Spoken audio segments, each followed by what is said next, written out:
I didn't take anything seriously. Everything they were telling me, like, I just didn't You were believe. put on drug court as a teenager. Yeah, adolescent.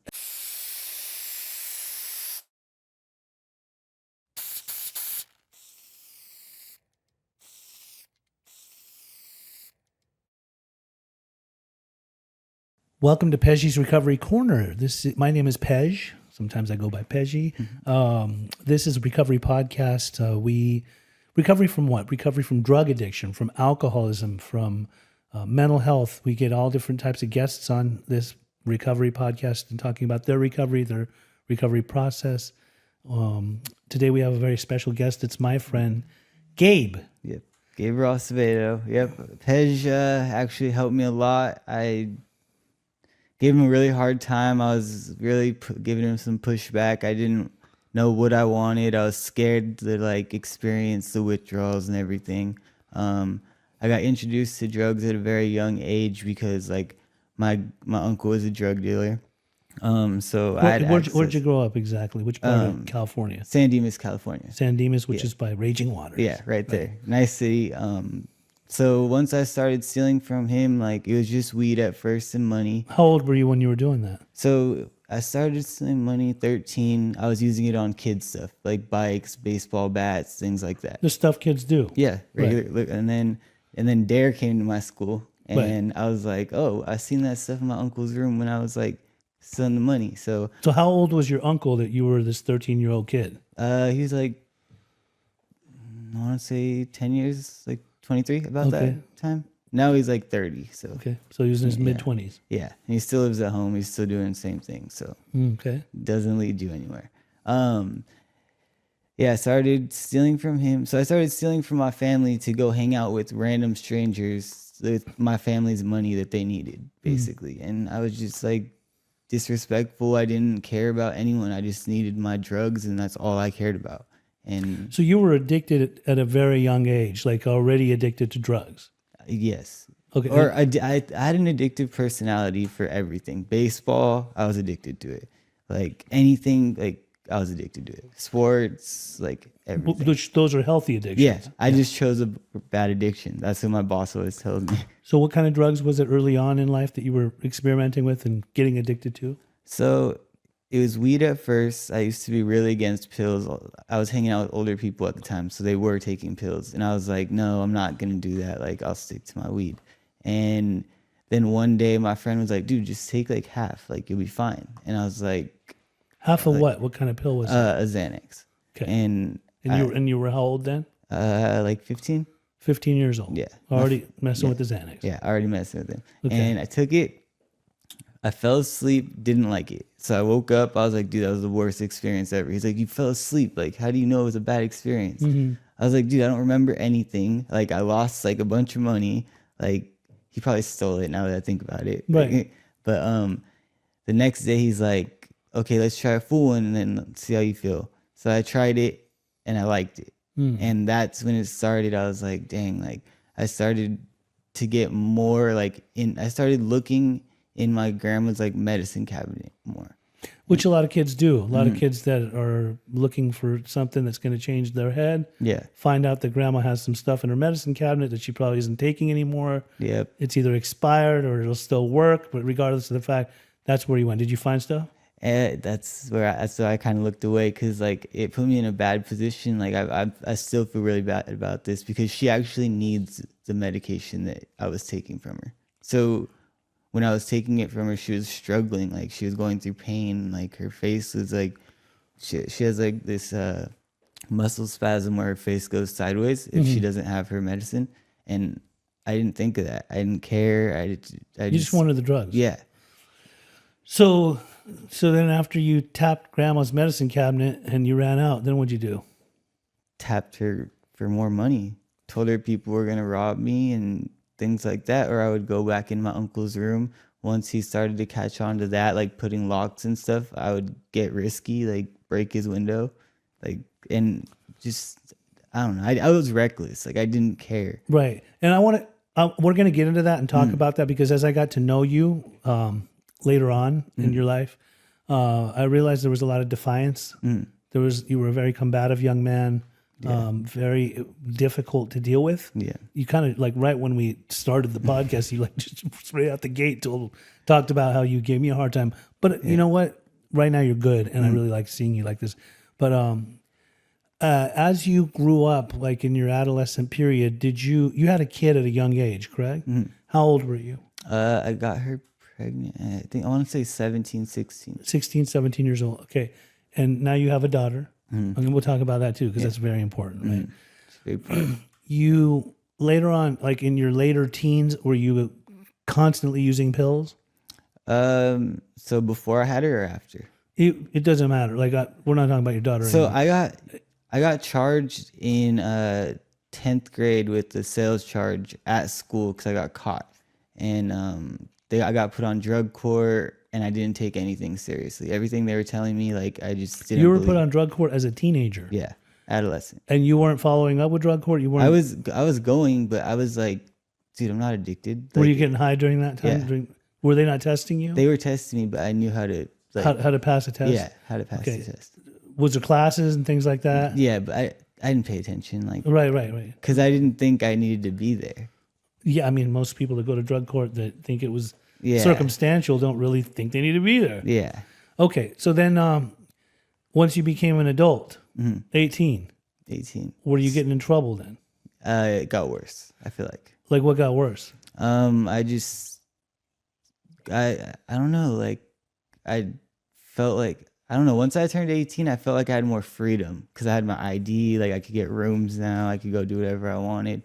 And then like, I guess for me, like a big trigger for me is like when me and my baby mama fight, because like, I don't know, she's with me. That's like, she was with me through everything. Like when my addiction started, when I didn't know about it, like we've been through everything. I kind of I introduced her to like the pills and everything like that. So like there's still like that guilt on me for it. But you know, like it is what it is. It's like, How old were you when I met you? I think I just turned 18, How old are you right now? 23. 23. Yeah. Really? Yeah. Wow. Time flew. Yeah. Okay, so It did. it really flew. Yeah. When I met you, your mother had found me. The way that she found me, and I'm just going to put this right out there so everybody knows. Yeah. I had a guy that was a buddy of mine from the 12-step world out here. He was a youngster that asked me for mentorship, right? Who was younger than me. When I say youngster, much younger than me, but he was like almost in his mid to late 20s. Yeah. He's from back east, from New Jersey. His mother was friends with another lady who had a daughter that had an addiction problem. And that lady's daughter ended up going and cleaning up her life and changing her life. That lady was trying to help people back east. And that lady was also talking to people on a national level. And that lady found your mom, or your mom found that lady, they found each other. Yeah, because she was desperate at that time. She was desperate. Very desperate. And how they found each other was, I believe, if I'm not mistaken, some kind of Facebook like a group. right? Like addicts of mothers of addicts and things like that. So because she knew I was here on the West Coast, she said there is somebody that needs help. And so she put me in touch with your mom. And then I talked with your mom for a while. And at the time, you didn't have insurance and you'd already gone to IVRS, American Recovery Center. They like paid out of pocket. indigent places. Yeah. Right. And although you had already had experiences with the indigent places, you weren't staying sober. No, I was just going because I had to. Sometimes because you had to, and if I'm not mistaken, sometimes because you were kicking. Yeah, that too. Okay. So at this time, she had told me that she was getting insurance through her work. And I told her, well, he's going to get better treatment with that because, you know, those other places can only do so much when it comes to county facilities. Yeah. This is a known thing on a national level, right? Like, if you have better insurance, you may receive better treatment. But then also the way that she was describing you to me was that you have your days. Like some days you want the help and some days you are absolutely reluctant to wanting to get help and you're defiant and you're angry and you're very angry. You're calling her names and this and that. So I thought, okay, well, obviously, like we're dealing with a troubled young man that probably has a bunch of trauma and is just drowning himself in addiction. And I couldn't wait a 2-month wait list. Right. But eventually, like when the time came, everything worked out to where your insurance was kicked in, and I brought you to a place in Costa Mesa, California. Yeah. That was your first time that you ever went to an actual treatment center that was, insurance pay, Yeah. from private insurance. And at the time, I was working there, and I believe and still believe that they were providing great treatment for people that wanted it. Yeah, it was Right. great. It was great. There was a guy that was actually one of the owners of the place. He's no longer alive. Yeah. I know that you experienced him firsthand. Yeah, he always told me when I was there, he told me, if you're gonna be here, it's like basketball camp. You're not gonna learn anything if you don't pick up that ball. So like, if I didn't pick up that AA book or NA book, like I'm not learning anything. Okay. So you came there, and again, it happened. Like you were like a fish out of water. Yeah, You didn't want to be there. You didn't want to even be sober, right? So at the time you kicked and screamed, and I Threw a would, fit, yeah. you threw a fit. I would come talk to you. Staff would try to talk to you, and then after a while, like you decided you wanted to leave, and you ended up going to another treatment center. You went to a few other treatment centers. yeah, And that's what we call treatment hopping, is when you go from one place to the next place. Now you had become a treatment hopper. You even made your way to Florida, yeah. right? Texas. And a couple of places, and then back to California. And I would often hear about you. So your mom was always staying in touch with me. It had gotten so bad over a period of time that I would tell your mom, if it was my kid, I would probably cut the insurance so he doesn't keep using it as like a Express MasterCard or whatever, Yeah. And that's a platinum card to be able to go to treatment constantly. Yeah, and that's what I was doing because I knew like anywhere I called, they would just take me. Right. And she didn't want to cut the insurance because she was like, but what's going to happen like when he actually wants to get the help and he's serious about it? So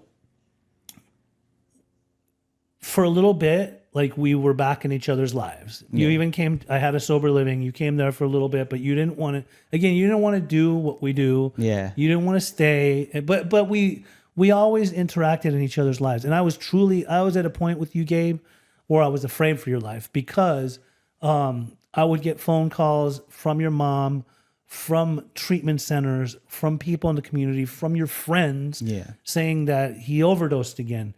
I personally went and saw you in a hospital bed. When I smacked my face. When you smacked your face. And actually that time I left Beginnings and I went to go smoke fentanyl. And you were at a motel. By myself. The Vagabond Inn, if I'm not mistaken. No, or maybe, I don't know. But I just walked up the street and picked up, and luckily, like I was smoking with some random people that Narcanned. They Narcanned. So you were hanging out with people. Random people. That you overdosed in that scene, and they saved your life because they Narcanned you. Yeah. And at that time, like, although fentanyl the craze had just begun and a lot of people were doing it, the average person that was addicted, that was doing it all the time, saw their friends overdosing, so they come prepared. They had Narcan, and they happened to see you. Yeah. They Narcanned you. Yeah. Well, they were telling me from the start, don't do it, because I told them, I was like, I don't do fentanyl, I do pressed pills. And they're like, we don't have those out here, like it's just fentanyl. Straight powder. Yeah. Yeah. And I was kicking, so I was like, okay. So then you did it. One hit, done. And you overdosed. Smacked my face on the table. So they Narcanned you and they called the authorities? Yeah, and then they put me in my room because they didn't want to be involved in anything. Like, I don't know, they got all scared and they didn't want to touch it. Yeah. So, and then the authorities came and they got you and took you to the hospital. Yeah, they took me to the Newport, I think. It was at Hoag Hospital. I remember coming and visiting you, and I said, "Look at your face, man! Like this is what's happening to you. Like you had never actually overdosed, I don't think yet." No, I had my first. So that picture of you see me laying in my bed with my face all red. Yeah. That's when I first started pills. And so you had overdosed before? Yeah, okay. I had overdosed. My first overdose, I'm about to get into. My mom, I had just moved back to my mom's, I think, for some reason, because I got kicked out. She let me stay there for a couple of days. Oh, I was living with my baby mama, and we got in a fight. I moved back to my mom's. I started messing around like with blues once I left my baby mama because Xanax wasn't enough anymore. Like it was like now I was hurting because she was gone. So I was doing those, and my mom said like she got like a weird feeling in the middle of the night. I went downstairs. I crushed up a pill. I was in my grandma's car. I snorted it, and then I smoked, and then she looked out the window and she came downstairs, and I was yellow and like pale and like sweating, and it was cold outside. It's the middle of the winter in Ontario. And she yanks me out of the car. She's doing chest compressions.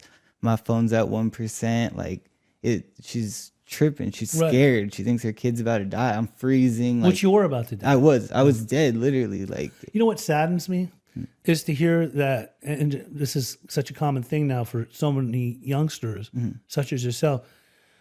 It's like, it's not supposed to be like that. Like, it wasn't supposed to be like this. Like, you weren't birthed to come into this world, to be raised by your mother, to grow up, you know. And I understand a lot of kids will experiment with drugs, but by this young of an age, to have them come and get you out of your car where you're overdosing to try to revive you and make sure you don't die. Yeah, and that's not the only time. My grandma's had to do it multiple times. They've had to kick in bathroom doors because I've done it. My daughter found me, actually. Like, That part. Yeah. So your daughter found you overdosed. Yeah, so I just got done from beginnings, 3 months. Yeah. Did good. I was kind of scared about going home. I should have spoke up and been like, can I stay a little bit? But I think the addict part in me was like, you got this. I remember that. Like you got into a point where you're like, I did enough time here. Yeah. I'm leaving. I kind of felt in my heart of hearts, it's not that he's not ready. It's him going back home. That's scary. Yeah, like I wanted to go home because I wanted like that relationship with my family, but I also knew like in the back of my head what my plans were.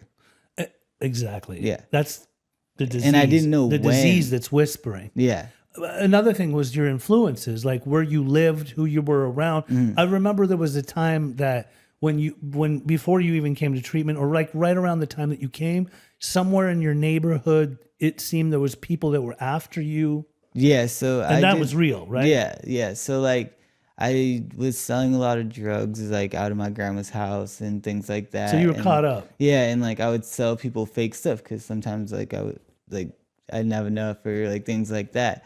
Or people would just try and rob me because they're fiending and stuff like that. So your whole neighborhood, that whole area, everyone's kind of fucked up in their own right, like their own. Well, no, it's actually a really nice neighborhood. It's like in the suburbs of. But San the kids Dimas. are all fucking around. Yeah, now they are. Yeah, now they are. Like so, San Dimas High School, where I went when I was in high school, we were smoking weed out of apples in the bathroom. Right. These kids are passing around foil. So scary, so bad. And I actually called a couple schools on the way up here, and I was like, "Hey, do you guys provide or like carry Narcan?" Yeah. Like 3 of them said no. I called 5. Right. 2 carry them. After your relapses, you ended up going to treatment several more times. Yeah. Lots. Yeah.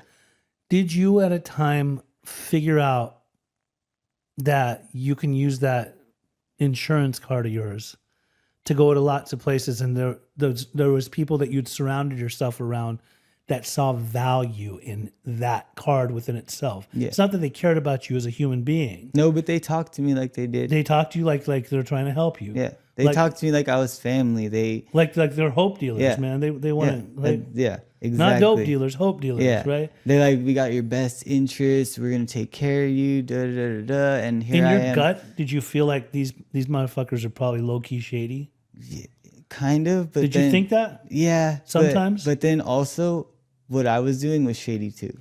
Okay, we'll get to that in a second. Those people. Yeah. Were they enticing you with money? Yeah. Was it thousands of dollars, hundreds of dollars? What was it?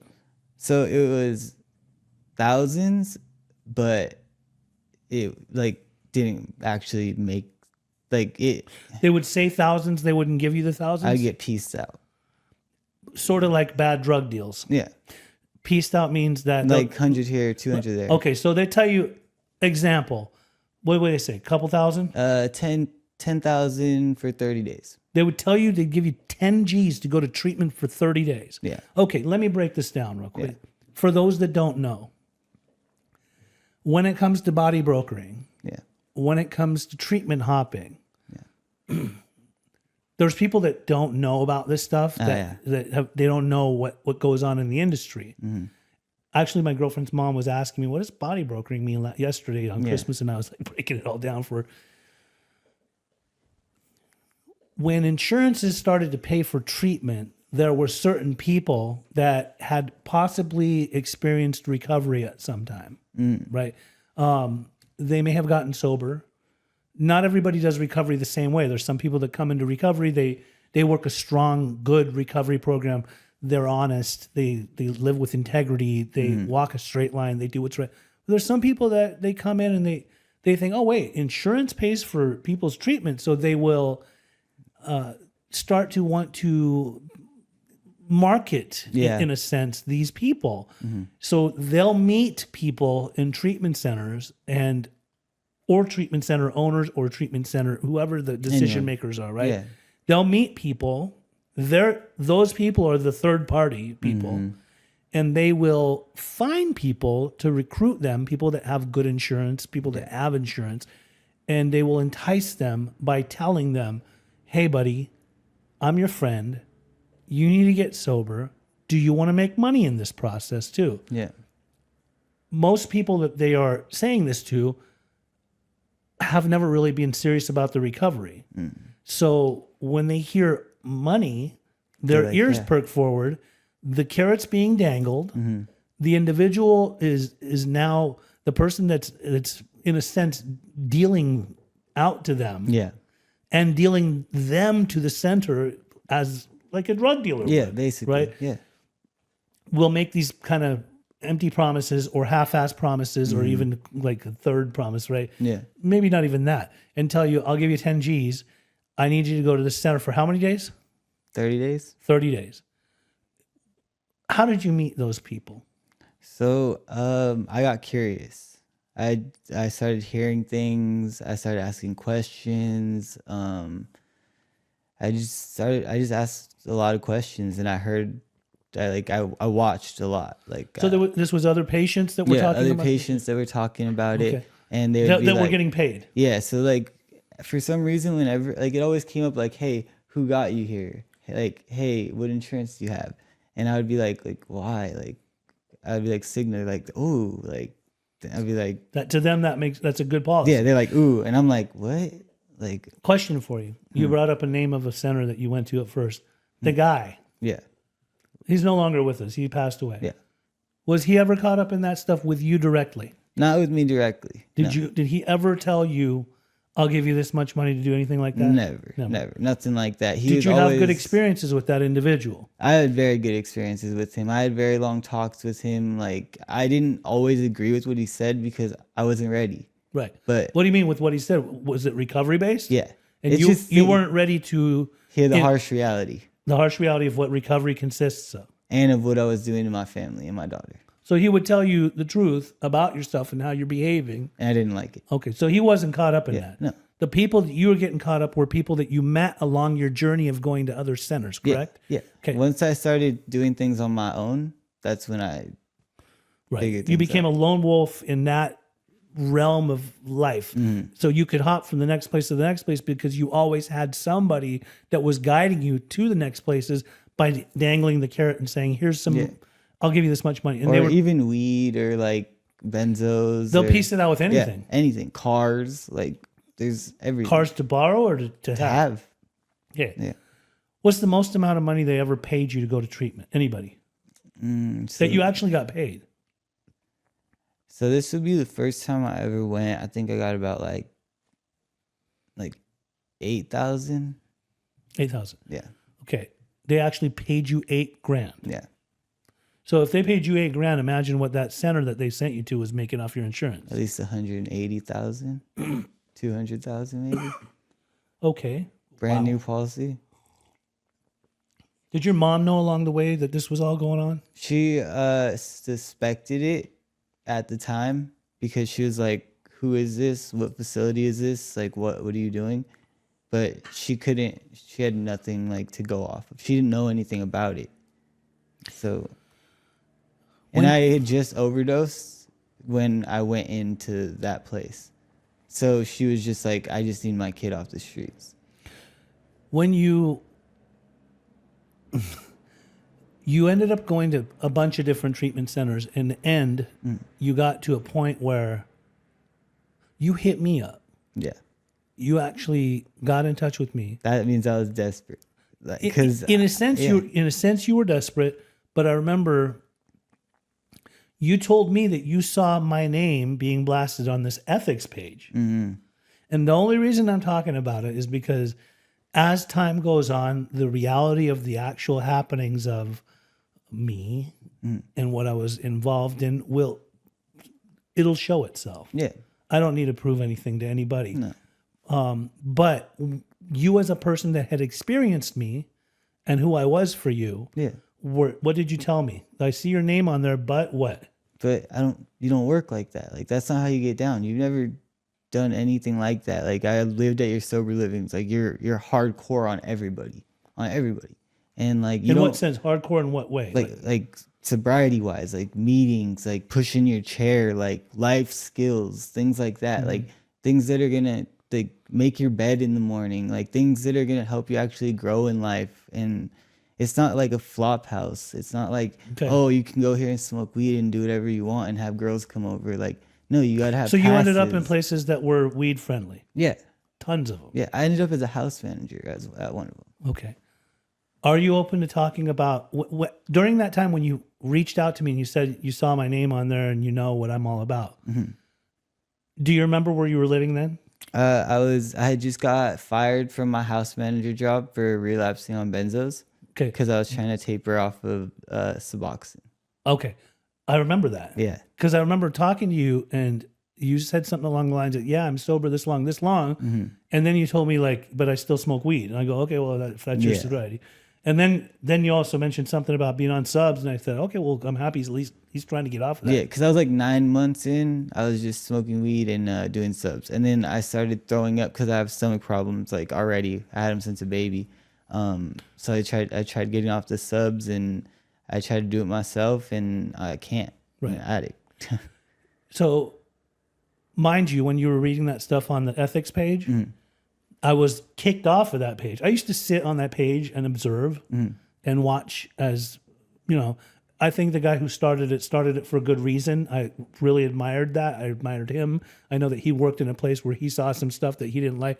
But as time went on, I started to see them, some people would call it a witch hunt, go after anyone and everyone in the industry. And everything was questionable. And this person that, and that person this. And I sometimes think to myself, well, I know that person. Like, I know that person is a good guy. Like, so I don't know why they have him under the microscope. And then suddenly, like, they decided to put me on there. Now, there's a lot to say about that. Like, and I want you to know this. But also in this industry, I noticed you word something one word off, like you can be screwed. Well, here's the thing. Yeah. The lady that got put into an admin position on that page, her son, and I'm going to say this, her son, who actually was adopted by somebody else because I guess she had him, but wasn't active in his life early on in life. I may be wrong. Oh. I'm sure I'll get blasted for this too. Yeah. But her son was a known broker that was brokered and brokering people. Yeah. These are facts. Yeah. Okay. And somebody put his name on blast on the ethics page. She came in as a concerned mother who was actually his biological mother and worked her way into the admin position there to protect his name. Yeah. But what happened was the guy who started the page kind of just made her the voice of the page. Yeah. And so this is the lady now who, I don't know if it was mother's guilt or whatnot that she wasn't present in her kid's life and that he turned out. But, Well, I know what it is. What is it? It was Pablo. She has a big resentment against Pablo. Well, Pablo came later. The people that her son was involved with were a whole other sector, like other people that were caught up in that world that ended up getting indicted. So what she took it upon herself, and I know where this originated and why it started. And I sent her some of the screenshots too. Right. Yeah, because like I feel like the way that they were treating people was just not right. And when I did my job at that place, I did my job the best I could. Right. And for Right. me But to the get kicked screenshots out, you sent her, we were talking about for Pablo's place. oh no, okay, Pablo's is a whole different story. So like, Yeah. what do you want to know about that? Well, it's not that I want to know. What I'm trying to kind of just talk about here. And this is just the beginning. I'm just now becoming more vocal about that era. Yeah. When you reached out to me and said, they're putting your name out there, but I know who you really are. Yeah. Because her son was caught up, she worked her way into a position there. She even so much as brought your mom in as an admin. Yeah. Or moderator, right? But my interactions with your mom were always good too. Your mom knew I was above the board. So Yeah. my point is this. She took it upon herself to put that one guy who passed away from the first center you went to, because he was indicted by the FBI, which was an open case that never got solved or nobody ever Got charged. Yeah. because he died. Yeah. Okay. She put his indictment sheet next to my picture and put my name up. My mom did that? Not your mom, Oh. that lady. Okay. And she went on to say a lot of things about me. She's probably made, 6, 7, 8 posts about me. Even so much as a post saying I'm homophobic, right? So it doesn't, that's neither here or there. That's whatever. Can I ask you a question? Yes. What does she do for a living? God knows. So my thing with the ethics page is like these people, I get it. There are some people doing some wrong things, but some people aren't. And like you guys, they're blasting people that are actually trying to help. Okay, well then with that said, the other day you asked me about Patrick Ridge. Yeah. I actually had him on my podcast one time, and the lady in some of her stuff talked about me having him on. And like I've gone to Graceland. Yeah. And I see how they talk about Graceland. Well, like you were saying, as far as the structure that's provided in a sober living environment, a lot of people, Patrick Ridge is a controversial figure. Yeah. In his own right, in his own way, right? I am me. He's very open. He's very open. Yeah. I am me. He is him. We all have imperfections. Yeah. Everyone has imperfections. You have imperfections. That lady from the ethics page has imperfections. Yeah. At the end of the day, we're all God's children. But they really have it out for him. Like they really want to tear this guy down and paint a picture of it. Patrick doesn't need to make money. No. I know him. I've gone to Graceland Ranch. I see the type of work that they do. I know why they do the work they do. He went through a structured, sober living environment. So he's trying to bring that in there and give it his flavor. And that's fine. And it's great. When I went there, it was great. There's a lot of people that have come out of there that are success stories, living very sober lives. Yeah, I seen it. It's great. Like I loved it. But back to this lady putting people on blast. One has to wonder, when you said, what does she do for work? One has to wonder, what is her clear motive of going on the ethics page? Yeah. Is she fighting the good fight? Is she exposing people because she's doing it for the better good of the industry? I would like to hope so and think so, because that's originally what that ethics page was. Yeah. The sad part is when she starts putting people on blast that do have good reputations, she starts to taint their reputations, where people start wondering, is this person a good person or not? Yeah. And she also can cause job loss for some people. Yeah. Okay. And when you ask, what does she do for work? I don't know. Like, that's supposedly she owns some kind of store, right? Antiques, things like that. Regardless, really, I don't care what she does for work. What I'm saying is, like, what gets me mad is, like, are you gonna help that person then? Like, if you're getting mad for this person helping them, like, instead of posting it on the ethics page and putting people on blast, like, get them in somewhere. Well, she has a vendetta against certain people, and there's certain people that she will just not like, and I'm one of them. And the reason that she doesn't like me, and I'll say this, is because I went into Messenger with her, and when we went back and forth, I told her, I basically said, the 2 guys that your son was caught up with, I helped to expose, because I did. Yeah. Okay, and I have did your part. no qualms. Yeah. And she said, she just came back at me. She was angry at this point. She wanted to do everything that she could to make her son seem and look innocent.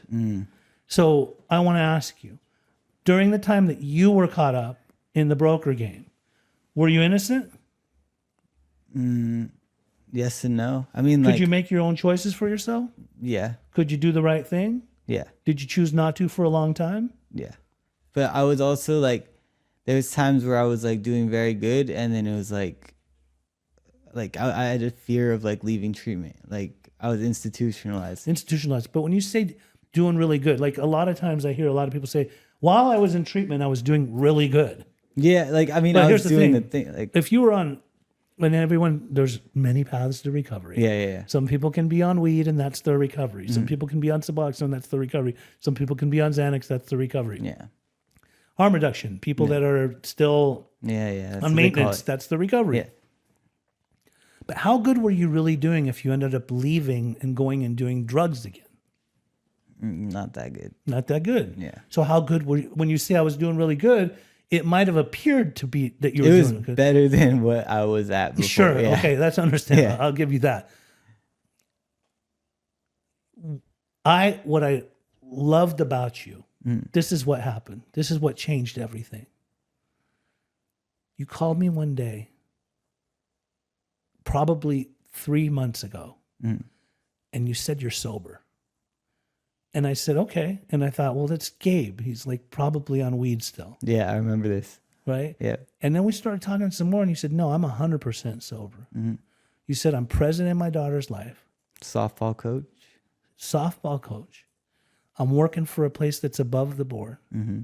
I said, so you're not caught up in Pablo's world anymore. Now we'll talk about Pablo, and then we'll talk about why you left the clutches of that organization. First of all, But I want to be clear, I wasn't a house manager for Pablo. you weren't a house manager for Pablo, but you were wrapped up in another one like that. people that were affiliated with Pablo. Yeah. I didn't know that actually. Okay. And Pablo's real name is not really Pablo. It's Nathan Young. Yeah, but he goes by Pablo. Yeah. He was exposed. I know. He was exposed online. I know. I have a picture of his ID. As a matter of fact, the lady that was exposing him online, Yeah. the lady from the ethics group tries to expose that lady. Isn't that some shit? So I don't know if can I say this right now or like.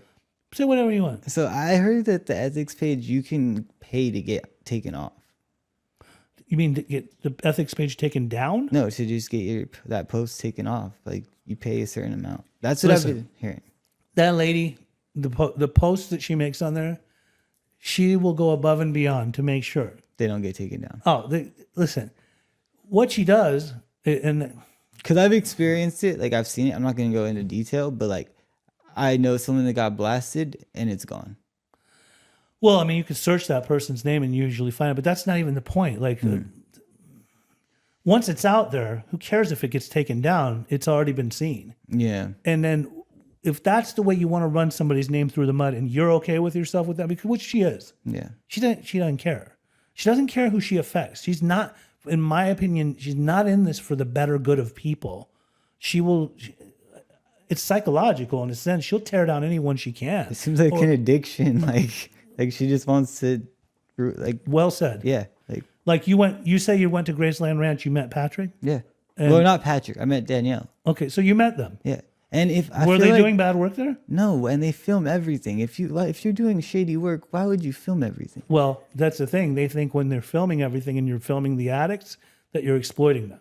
But if they're signing consent to it and they love that. They love that. Like, They like to be seen? yeah, they like to. They see like to that. talk about the recovery? Yes. Is there anything wrong with people on camera talking about the recovery? I'm doing it right now. Oh, you're doing it right now. Wow. Okay. I'm actually You might be putting some inspiration and some hope in the universe. I'm actually changing my Instagram to recovery related stuff because I have all these people that I know that are in addiction that don't know the way out. They don't even see this as an option. Okay. So by you talking about this stuff, there might be people that were caught up in Pablo's world that now see, wow, someone's actually vocalizing it, Yeah. right? Give me two of the gnarliest experiences, stories that you either saw or heard about while you were caught up in that circle? All right, so uh, I was supposed to go into this place and get paid. Didn't end up going through. It was cold. I had nowhere to go. So I called up this guy from Rodeo Recovery, and I had a bunch of pills on me, and I was like, hey, I'm not going to be able to finish these. Like, I'll do what I can in the car, but like, I can't finish them. Like, it's not going to happen. And he's like, okay, just before you get here, like, get out of the Uber. I was like, all right. And then I fell asleep, and I woke up, and I was in the driveway, and I was like, dude, like, I need to finish these. I'm not going to stay. Like, I like, you know how I am if I'm going in somewhere, like, I have to finish, like, and that's a bad part of like my addiction. But he then was like, okay, he's like, let's go inside really quick. He took my phone, he took my picture, and then he's like, okay, let's go. And he walked me off property, grabbed me some foil, and we went down the street into this like alley type of thing. And I smoked 5 pills back to back, and I had 1 left. I was like, dude, like, I can't finish this. Like, I'm stumbling. And he's like, fucking finish it. Like, you need to finish that, and then you need to get your ass in there.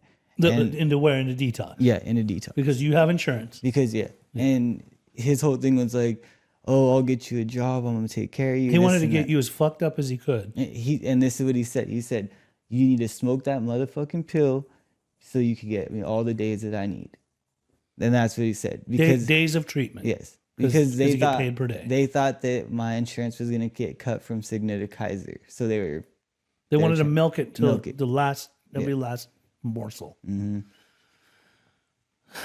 What's the other story? So, okay. Actually, that's not even the end of the story. So then, as you know, my past, I walk in there, do my thing. We already know like how I'm talking and everything. And I didn't know it was Helping Hands. So I'm doing my thing for another place, and the nurse calls me over. She's like, hey, honey. She's like, I think you need to go to bed or something. Like, you're talking too much. And then she pulls this little red Solo cup out of her purse, hands it to me. It's like this little, like, rectangular blue pill. I take it, and she's like, okay, like, just go upstairs and go to bed. And I was like, all right. Like, I went upstairs, woke up. I was in the hospital, and I was getting a catheter ripped out of me. So, like, I was dead. It just knocked you out. But that's lucky for me. Usually they dump people. Like, you don't even get to go to the hospital with Helping Hands. They just fucking dump you. Did you ever meet him in person? No. But you met people that worked for him? I met people that worked for him, met people close to him. A lot of different things. A lot of the people that I ever talked to that had worked directly for him or under him, they made it really seem like it was a very violent world, or it was very. It is very violent. I don't understand. Like I don't like, people are going missing from detox residential treatment centers. How do you, like, imagine sending your kid from Idaho to get clean off of, like, let's say something not even that bad, like weed. Like, they just have like a little weed problem, and they're just trying to get off, and parents are scared. So you send them out there, and then boom, your kid He's goes caught up missing. in Pablo's world, and they traffic him, and like they kidnap. Like, some of these people are missing; they're gone. What made you decide to break through the clutches of body brokering, being body brokered, and getting 100% sober? I was tired of getting ripped off, and I don't want other people. I almost died doing this shit for money, and I did the math. You could go to work at McDonald's and make just like the same amount, like not 10,000, but really, like, you're not gonna get that 10,000. You're gonna get pieced out, and if you're lucky, you're gonna get that. Like, it's not worth it. Just if you're gonna go to treatment, go to treatment. What made you decide 100% sober? Oh, 100% yeah, sober. What happened? Like, I have too much to lose now. Like, I can't fall back. Like, what have you got to lose? Like, I got a brand new car. I got my daughter that looks up to me. How old's your daughter now? 6. I got her in tutoring. I got my girlfriend with me. Like my grandma can trust me like to take care of her. Like my grandpa, like everything's falling back into place. It took time, but my uncle, we're even getting a better relationship. Like I did the math in my head. We actually met 4 years ago, 4 years ago. yeah. About 4 years. I was going through our texts too, and I was like Yeah. cussing you out, mad. Yeah. And that's how I was. I mean, And you were cussing me out, but what was my intention for you? you know what? You never got mad at me. You were just like, I wish you the best. Like you were always just nice. Like, just, Well, I thought it was either a two-way road with you. Either you're gonna die from this thing, because really that's the path you run. I'm actually surprised you're sitting in front of me. yeah, You are. We're both dead men walking, right? Like from what we did to ourselves. I thought that this guy's like so reckless, as you mentioned yourself. You were reckless before. That he's either going to die or he's going to get this thing. And look at you, you turned it around. And this is remarkable because for a guy who you were on a mission to death. yeah. Well, and then I got with that older lady. Remember that older lady that had all that money and won the lottery? I didn't know that. Spun me out bad. I didn't know that. Yeah, so Oh that my was God, you got stories, kid. yeah, I got stories. But now you coach what is it? a softball team. A softball team. I'm trusted to coach a softball team. You're trusted to coach a softball team. Well, you're a different guy. Yeah, Gabe, when totally I see you different. now, when we talk, like, look at you. You're wearing a sweater. Like you're dressed. nice. You're dressed up nice. You're working in the field of addiction, trying to help people the right way get the help that they need. Yeah. So I didn't ever imagine this for you. I didn't either. Like I always wanted to help people, but I just didn't think I could help myself. I thought you would die in the process. You wouldn't make it. I mean, but you made it. everyone- So I yeah. do believe in miracles. You're a miracle for sure. Yeah. I'm sure your mother sleeps better at night. Yeah, now she does. And that little rebel, little shit guy that like was so hard to deal with. So many people couldn't deal with you. Yeah. You're transformed. I saw the other day you posted a picture of Camille and Katie, and you said like what you put them through, and what center was that? The Yeah. same center Beginnings. where Yeah. the guy who passed away. Yeah. And for those that don't know, that guy that was indicted by the FBI Yeah. was linked up with something and ended up getting himself. No one knew about that. Yeah. That's something that he did to himself, and in that time he ended up passing away. God rest his soul. He's no longer with us, but I know. Yeah, but that doesn't make him a bad person. He wasn't doesn't a bad make person. the program wasn't a bad bad, person, anything yeah. like that. Like I feel like it's just I don't know. Yeah, he wasn't a bad person. He had a good heart. Yeah, He made mistakes. Yeah, people mess up, Yeah. you know, like, and everyone has their history, and unfortunately his just got brought to the light, and like, yeah, that happens. It happened. Happens. And you and I could have possibly not survived either. Like, Yeah. Could have been had we us. still gone in certain directions in our lives, we would have overdosed and died too. Mm-hmm. So now that we're here and our hearts are beating, our lungs are breathing, Yeah. we have a purpose. We have a purpose to help people. Yeah, and it feels good. That's my new high. Like when I'm talking to people and they're like, "You convinced me. Like you got me to want to get like sober." Like, dude, those are like the best words, because I'm like, oh my God, like this person didn't even want to talk to me. Like they didn't want to give me the time of the day, and now they're like down. Like they want to change their life, and then their parents like are happy too. It's an all around great feeling, because then like I don't know, I love it. Like feels so good. It's a trip. When I used to see you and I interact with you, I'd think like such a good looking, handsome Mexican kid with like these big, huge, like colorful eyes. That like what a waste it would. I remember seeing you in the hospital after you hit your face from passing out or whatever Yeah. it was. And just thinking like, God, is this kid like, he's going to ruin his whole life? The little daughter, like what's his little daughter going to think like if her dad passes away? But now to be present in that little girl's life, it's just such a beautiful thing, man. Yeah, I know. And she tells me like I'm so proud of you all the time. Like she knows a lot, and like she's really smart. Like she's really smart, and it's good. I'm proud of you. Thank you. These are I believe this episode, this is what I live for. Yeah. This is why I do what I do, because you never know what human being God's going to put in my path that I could in some point try to just encouraged to be on the path of recovery. I think between guys like the guy from that center, the owner, right? Yeah, I mean, he was going into like I was in hotel rooms and he was like knocking on their doors, Looking like, for you to try to help you. Yeah, because he's like you have too much potential to waste, and like your family needs you, and you got a daughter at home. There you go. Yeah. So between guys like that, between anybody that tried to talk about recovery to you and tell you you need recovery, please come into this path. Quit shitting on yourself. Quit ruining your life. Do this thing. Do this thing. Do this thing. Something clicked within you, and look at you now. Yeah. How long are you sober? 10 months and like 23 days. Not in relapse mode. Nope. Not in treatment hopping mode. Nope. You have a lot to live for. Nope. Yeah. Yeah. And you're just building and building and doing well for yourself. Yeah, I have a lot to live for. Like I look forward to my job every morning. Like I love what I do. Like I love living this life. Like I would not go back for like nothing. Like it's too much to lose. You like, got a lot of heart, kid. Yeah. Like, I'm telling you, man, I'm so stoked for you. Thank so you. happy. I'm so grateful. Every time that there used to be a time when you'd text me and I think, oh, there's Gabe again. What's going on with Gabe's role? Now when you text me, it's like, it's colorful. It's like, oh, Gabe. Yeah. Like, I love to hear from Gabe, right? Mm-hmm. You're doing good work, man.